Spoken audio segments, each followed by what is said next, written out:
Hello and welcome to The Hero Spouse. I'm Kenda Ruth, here to answer one of your questions about marriage and midlife crisis. Today we have an anonymous female left behind spouse. Her bomb drop is January of 2021, which is this year, so it's not quite a year in from bomb drop. She has an at-home MLCer, that means he has not moved out yet, and she says that he's a low-energy wallower.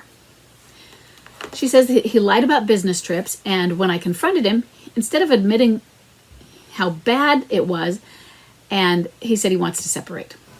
We went to counseling. He didn't put any effort in, so we stopped counseling. I have a 16-year-old and a 19-year-old. Recently, I sent him an email asking him to go to therapy. We should put an effort to making this marriage work so that we can teach family values to our children. He responded by saying that the kids are adults, they'll be fine, that there's nothing left in the marriage for him, and that I should go to therapy to accept that he is not going to reconcile and live with me. Except that he does live with you, but I get it. He said it was painful for him because I am using the kids. He stays at home and cooks on his own and pays the bills. I've been confiding in friends and family about the lies and everything that happened. I have a feeling he's been monitoring me, and he's angry that I have been confiding.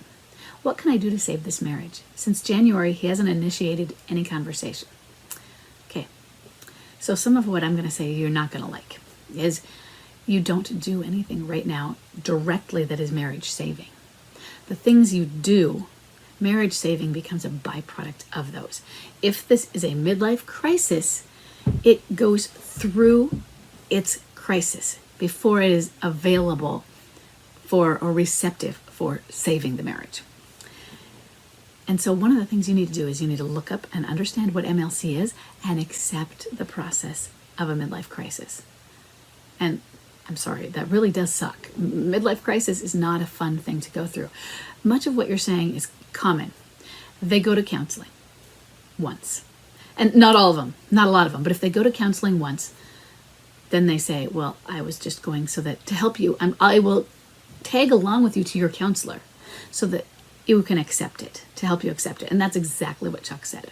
You said you went together. I started counseling, and Chuck said he'd go with me once to help me accept it. Yeah, whatever. So you're right in script with that. He responded by saying the kids are adults. Yeah, they're not. You have a 19-year-old. Okay, they're, technically they can vote. And a 16-year-old, not an adult. They're still kids. They're still young. But that's not really the point. It's that he was dismissive of the trauma that they're going through. It's back to the kids are resilient argument, which they are not nearly as resilient as we say. Brains are resilient, and people are resilient based on the amount of resiliency and trauma that they've had previously.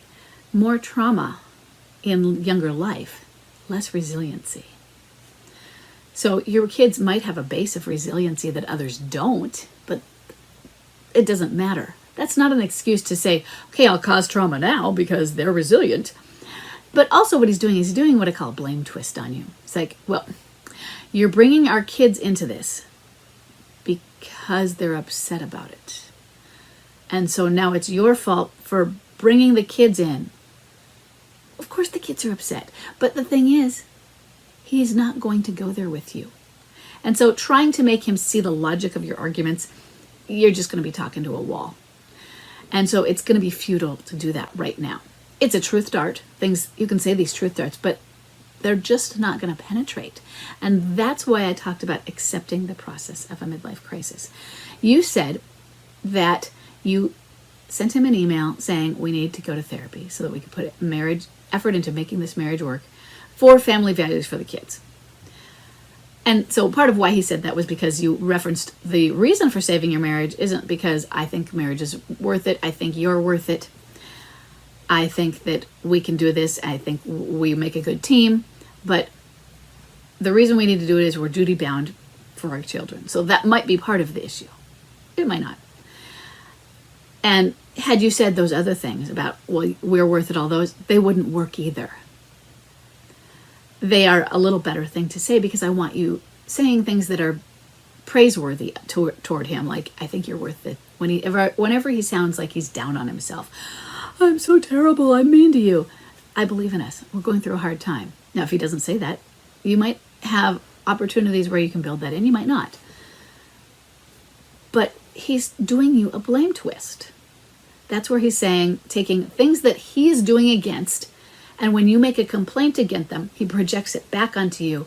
The reason it's a problem is because you have a problem with it. It's just what happens. You're not going to be able to get him to do this.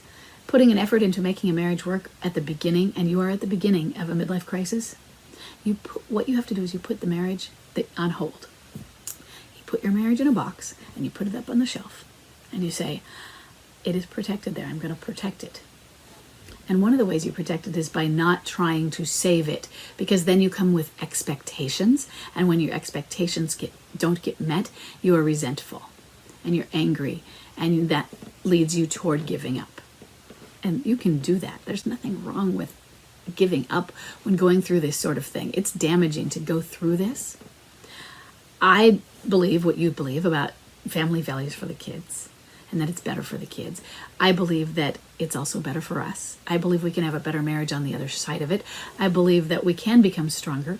It's not what doesn't kill us makes us stronger. That's not so true. I mean, people just get weaker and weaker and weaker too.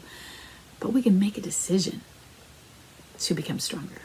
And then we can make a decision to become stronger together at a later date. But that's not going to be now. He's not going to be on board with your marriage saving efforts. What you have to do is you have to do the me saving efforts. The detachment. Well, you know what? While you're here, you're at home. I'm just going to go out and get a life. I'm going to have fun. Be the attractive force that people look to you and say, wow, she has it together. What is her magic secret? And the reason that they think you have it together and it's a magic secret isn't because you've got such a great life. It's because your life is falling apart and you're still thriving. Or you're not thriving. You're not falling apart. You're surviving and on the way towards thriving. You're handling it. You're still able to laugh. You're still able to choose joy. And you're still able to be grace to him. To treat him with gracious kindness, with simple cordiality when it calls for it, when it needs to be more neutral. You're not demonizing him and being resentful. You're not the woman scorned. Those things are an attractive force. And people look back at you and wonder, wow, I need to do some more of that. I need to be like that. What is the secret? Where is she learning this? And MLCers do too. But don't expect him to do it next week or next year. If he's a low energy wallower, and low energy wallowers are the ones that are more likely to remain at home for long periods, you're dealing with a man who's depressed. And that's going to be a real big burden on you. You're going to need an escape. And by that, I mean you need to know how to get out and take a walk when you need it. Just like any other caregiver. Imagine you're a caregiver for a parent who has Alzheimer's. Well, you still want to give care for that person, or you still want to be there. But you need an outlet. You need an escape. You need to retreat sometimes.